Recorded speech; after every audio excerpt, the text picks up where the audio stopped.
Ənbiya, yəni peyğəmbərlərimiz insanların agahlıqlarını artırmağı çalışırdılar, artırsınlar bunların agahlıqlarını. Yəni o dar düşüncəlik ömür boyu İslam dininə ziyan vurub. İstər İmam Əlinin dövründə o Siffin müharibəsi oldu ya Muaviyə ilə. İmamın qoşunlarına çıxdılar qoşundan ki, yox sən düz eləmirsən. Muaviyə də qəbul etmir, Əli qəbul etmir, onlar xavaric. Bəzi müəyyən bir şərlərdə əzizlər, müəyyən xeyirlər var. Başına hansı gəlirsə, İmam Əlinin həm o məsələsində ələndilər də kimdir. Hər bir şeydə bir xeyri var. Bilirsən kimdir. Hələ həyat ancaq düppəriz olsun. O əqaid bizim dərsimizdə var idi. Maşını sürür, sürücüdür. Allah bütün sürücülərimizi qorusun təhlükə bəladan. Ki, hər gün adam eşidir həqiqətən rayonlarda, şəhərlərdə mən qəza olub, cavanlar daha çox Allah hamısı rəhmət eləsin, həqiqətən adam pis olur. Məsələn, düppəriz yoldur. Orada tramplin olmazsa insan yuxulayar. Sağa dönmək, sola dönmə olmazsa insan yuxulayar, qəza eləyər. Məsələn, tramplin qoyun yollar ki, məsələn, sürücü oyansın da, düppəriz yolda rahatçılıqdır, yuxulaya bilər. Məsələn, bəzən bir ani təhlükə yaranır insan həyatında ki, özə bir düzən ver, yəni, bizlər çaşmayana, ebəyəndə çaşmır, özü yaxşı apar. Bəzi insan Allah çəkir özünə ki, gəl biz mənlə biraz danış, bəzi mənə bir ol, mənlə biraz ol, qafamız ancaq işləri və mən yaddan çıxmışam. Məsələn, ayağın qoy tormuza, əhləcə tutmur. Biraz 2 dəqiqəlik həyəcan, sonra düzəlir. Bax, bu həyatda bir şey lazımdır ki, səni oyanasan. Deyir, Peyğəmbər gəliblər, bizi oyatsınlar, bizim agahlığımızı artırsınlar, düzəliş eləsinlər, rəftarlarımızı dəyişsinlər. Bəsar var, bəsar, yəni o görmən, insan deyirlər, bəsirət gözü. Onun iki mənası var. Hər bir şeyə elm mənasında, yəni nəyisə bilmək, bir də var ki, möhkəm mənasında. Yəni, hər hansı bir şey möhkəm biləsən.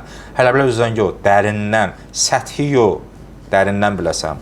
Bir şey, hadisə baş verdi, həm də reaksiya bildirmirsən. Onu yanaşsan, sağına baxsan, sola baxsan, araşdırırsan, necə axırda qərar verirsən. Əhl-İslam agahlıq baxımından cəmaatı 2 hissəyə bölür. 1, yalnız dünyanı görənlər. Görürlər burnun ucun, 10 adım sonra görmürlər. 2, dünya üfüqündən və hissiyatdan keçib, onu ahirətə körpü bilənlər. Yəni, dünya və gölə ahirətə də. Qəlbi körləri üçün dünya sonuncu. Yəni, baxış yeri bunların buradır. Bunların gördüyü buradır. Qəlbi kim ki gözü kördür, ancaq bura görəcək. Deməli, ondan savayı heç də görməzlər. Amma agah insan ondan sonrakını görər. Peyğəmbərlər agahlıq verməyə və fitrəti çiçəkləndirməyə gəliblər. Yalnız maddiyyatı görən və agahlıqları yalnız dünya həyatı olan insanlardan uzaq ol, ey Peyğəmbərimiz. Kim ki, dar düşüncə insandır. Nəcm surəsi 29 və 30-cu ayə. Mübəlliğ yəni nə?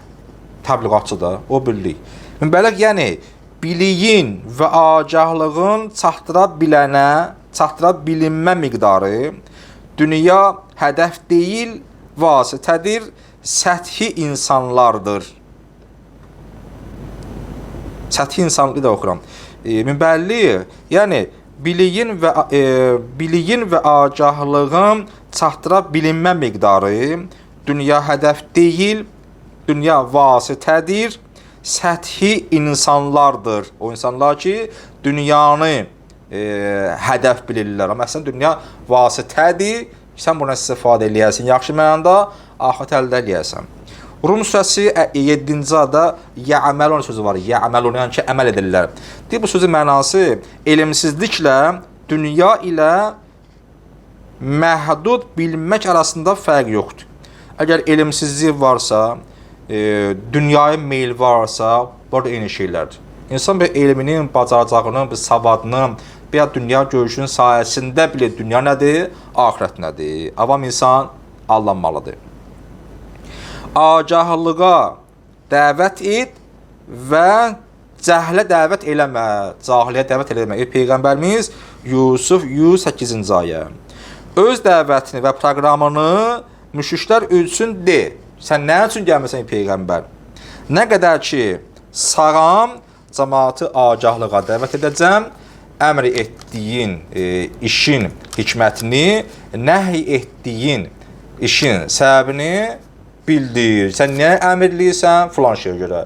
Niyə Peyğəmbər qadağan eləyirsən? Filan şeyə görə.